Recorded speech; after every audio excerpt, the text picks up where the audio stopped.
warm and I am. I'm trying to think of how to tie in a colonoscopy to the weather. We have unseasonable warmth today through Wednesday, and then two strong cold fronts are going to come through late week. That'll bring valley rain and some mountain snowfall, and finally a fall-like feel, which we have not had over the past several days with the recent record warmth.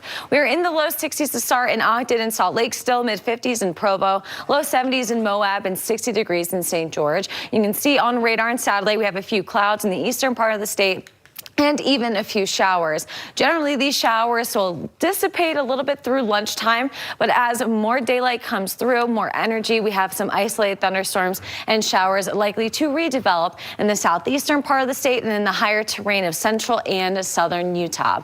Then the precipitation is going to shift a little bit more south tomorrow, so we'll have a lot more dry time for our Tuesday. We'll be in the low 80s today through Wednesday, so our average high is 66 degrees, so still well above average for this time of year. Wednesday is going to be a little bit breezy. That's ahead of that cold front, so still critical fire conditions. And when those two cold fronts move through, it's going to bring soaking valley rain and some decent mountain snowfall. So on storm zone here, we can see that first cold front coming through Wednesday night into Thursday morning, likely bringing the best rain chances through northern Utah. Then we might see a little bit of a break Thursday afternoon and evening before the second cold front moves through.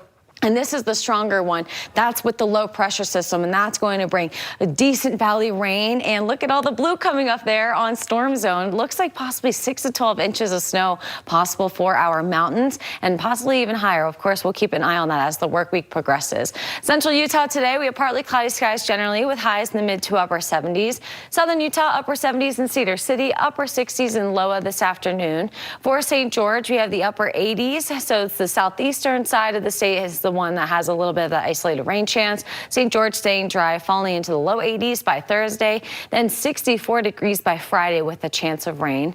For northern Utah, near 80 degrees in Logan, Tremont, West Valley, low 80s in Spanish Fork, or the Wasatch Back, still likely seeing some of that wildfire smoke overhead. It will be mostly sunny for the Wasatch Front, highs in the low 80s, very similar to how the weekend felt. We will rinse and repeat that forecast through Wednesday, then rain moves in Thursday and Friday, along with much cooler temperatures and morning lows by the weekend in the mid to upper 30s. And keeping